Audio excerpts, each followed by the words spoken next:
Halo anak-anak semuanya, salam sehat, salam inspirasi untuk kita semua. Hari ini kita akan belajar tentang himpunan.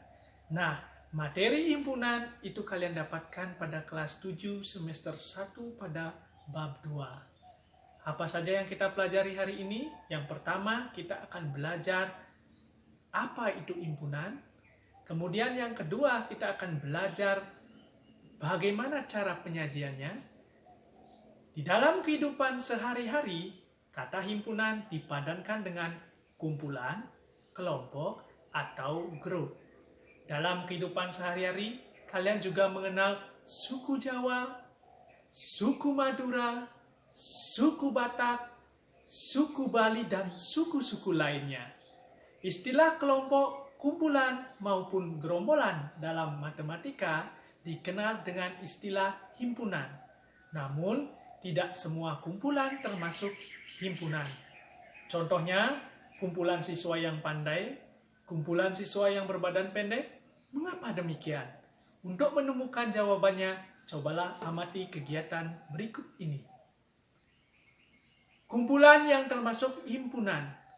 Kumpulan peserta didik perempuan, kumpulan binatang berkaki 4, kumpulan negara di Asia Tenggara, kumpulan yang termasuk bukan himpunan, kumpulan orang kaya di Indonesia, kumpulan peserta didik berbadan tinggi di sekolah, kumpulan peserta didik yang pandai di Indonesia.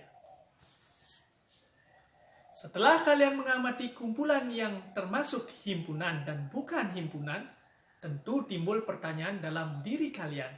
Mengapa kumpulan binatang berkaki 4 termasuk himpunan, sedangkan kumpulan orang peserta didik berbadan tinggi bukan merupakan himpunan?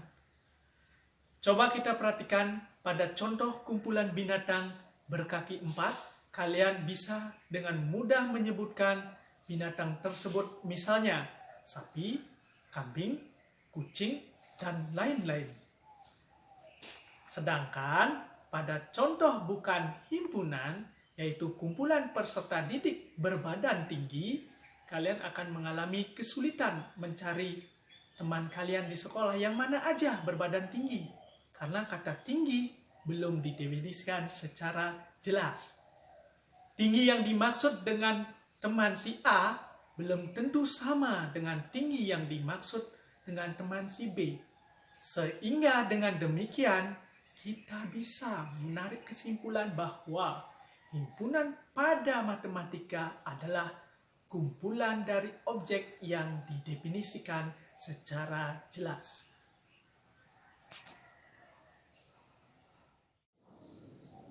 Nah, tadi kalian sudah belajar apa itu himpunan.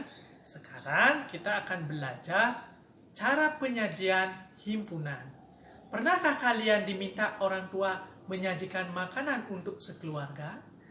Jika pernah, hal apa saja yang diperhatikan sewaktu menyajikan makanan tersebut? Demikian juga dalam penyajian himpunan, dapat kita lakukan dengan cara yang berbeda pula.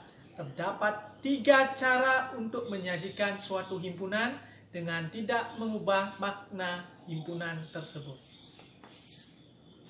Mari kita akan simak. Yang pertama, dinyatakan dengan menyebutkan anggotanya. Suatu himpunan dapat dinyatakan dengan menyebutkan semua anggotanya yang dituliskan dalam kurung kurawal.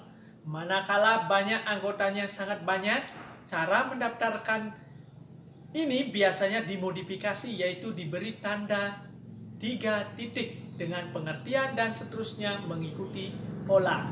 Contohnya, kita bisa perhatikan. 2. Dinyatakan dengan menuliskan sifat yang dimiliki anggotanya. Suatu himpunan dapat dinyatakan dengan menyebutkan sifat yang dimiliki anggotanya. Contoh, A adalah himpunan semua bilangan ganjil yang lebih dari 1 dan kurang dari 8. B adalah himpunan semua huruf vokal dalam abjad Latin. C adalah himpunan bilangan bulat. Yang ketiga, dinyatakan dengan notasi pembentuk himpunan. Suatu himpunan dapat dinyatakan dengan menuliskan syarat keanggotaan himpunan tersebut. Notasi ini biasanya berbentuk di mana X mewakili anggota dari himpunan dan PX menyatakan syarat yang harus dipenuhi X agar bisa menjadi anggota himpunan tersebut. Simbol X bisa diganti oleh variabel lain seperti Y, Z, dan lain-lain.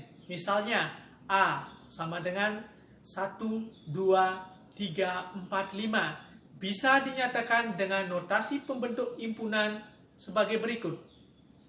Lambang ini bisa dibaca sebagai himpunan X sedemikian X kurang dari 6 dan X adalah elemen bilangan asli.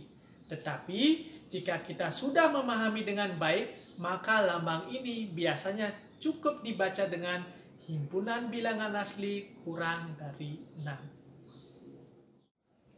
Setelah kita mempelajari apa itu himpunan dan bagaimana cara penyajiannya, sekarang, ayo kita berlatih untuk mengasah kemampuan kalian.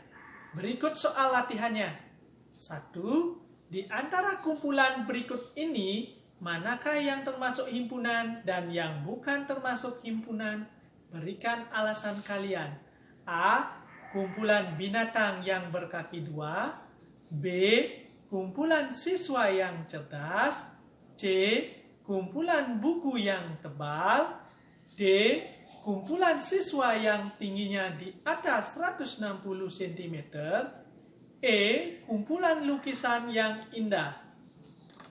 Soal nomor 2. Diketahui A. Bilangan ganjil yang habis dibagi 3 dan kurang dari 30. A. Menyatakan himpunan H dengan notasi pembentuk himpunan. B. Nyatakan himpunan A dengan menyebutkan anggotanya. Nah, demikian pelajaran kita hari ini. Silakan kalian jawab latihan soalnya. Tetap belajar, tetap sehat. Semoga bermanfaat. Ingat di subscribe. Terima kasih.